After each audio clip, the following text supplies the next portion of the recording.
Firqə mənsubları hədislərin etibarlılığını, səhihliyini əsaslandırmaq üçün tez-tez belə bir arqument irəli sürürlər. Güya hədisləri də, Qurani Kərimi də bir-birinə insanlar rəvayət etmiş, sonra isə yazı halına salmışlar.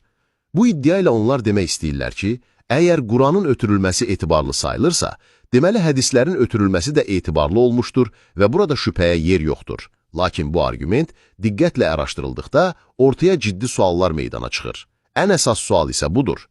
Əgər hədisləri rəvayət edənlər həddindən artıq çox sayda zəif, uydurma və saxta hədisi də ötürüblərsə, hədis alimləri özləri də buna etiraf edirlər. O zaman eyni şəxslərin Qurani Kərimi ötürərkən səhv, təhrif və ya uydurma mətnlər əlavə etmədiyinə necə əmin olmaq olar? Çünki nəticə etibarilə həm hədisləri, həm də Quran ayələrini ötürənlər eyni icmanın, yəni o dövrün müsəlmanlarının nümayəndələri olub.